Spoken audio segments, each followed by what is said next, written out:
Welcome to Thulasi homemade சமையல். இப்போ நம்ம பார்க்க போகிற ரெசிபி கத்திரிக்காய் தக்காளி கடைசல்.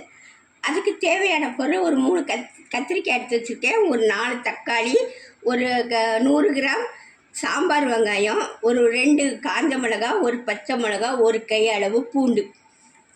ஒரு குக்கர் வச்சுருக்கேங்க, அதில் கொஞ்சமாக நல்லெண்ணெய் ஊற்றிக்கிறேன்.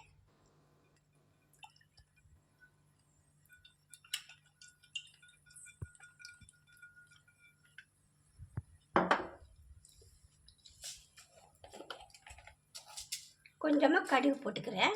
கடுகு வெடிக்கட்டும்.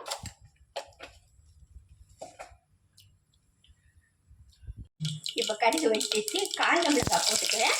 எடுத்து வச்ச சாம்பார் வெங்காயத்தையும் போட்டு கொஞ்சம் வதக்கணும். லைட்டாக வதக்கட்டும்.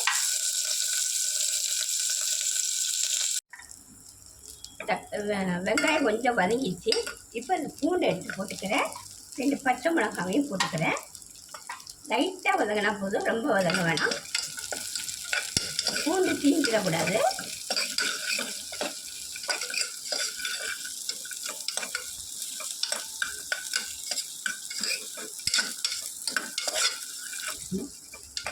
இந்த பூண்டு போட்டு கொஞ்சம் வதங்கிடுச்சு. இப்போ நம்ம எடுத்து வச்சா தக்காளி நறுக்கி வச்சுருக்கேன், அதை எடுத்து போட்டுக்கலாம். 4 தக்காளி நறுக்கி வச்சுருக்கேன்.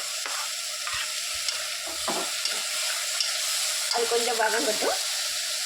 கொஞ்சமாக லைட்டாக உப்பு போட்டுக்கிறேன்.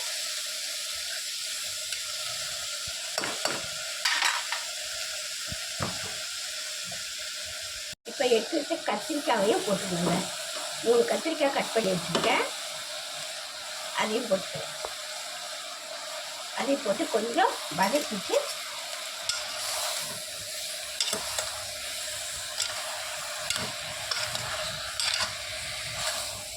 கொஞ்சம் வதங்கட்டும்.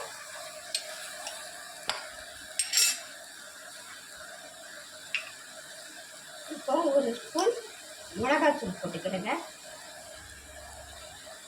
ஏன்னா பச்சை மிளகாய் இதெல்லாம் போட்டுக்கனால கொஞ்சம் கம்மியாக போட்டுக்கிறேன். பத்தலைன்னா அப்புறமா போட்டுக்கலாம்.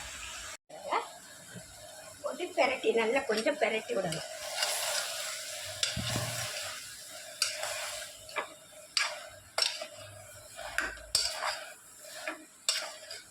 கொஞ்சம் வதங்கட்டும். அதுக்கப்புறம் லைட்டாக கொஞ்சமாக தண்ணி ஊற்றி குக்கரில் 2 விசில் போடணுங்க. ஒரு 1/4 கிளாஸ் தண்ணி ஊற்றிக்கிறேங்க. இப்போ ஒரு கொஞ்சோண்டு உப்பு, ஃபஸ்ட்டு வதக்கிறதுக்கு தான் போட்டேன், உப்பு போட்டுக்கிறேன்.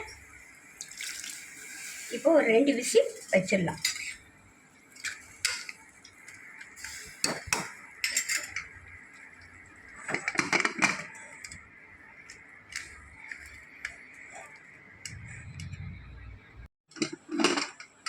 பாருங்க, நல்லா வெந்துச்சு பாருங்க.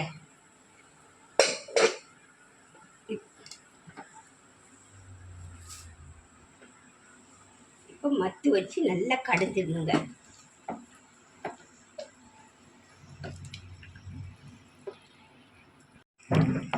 பாருங்க, நல்லா கடைஞ்சிட்டேன் பாருங்க.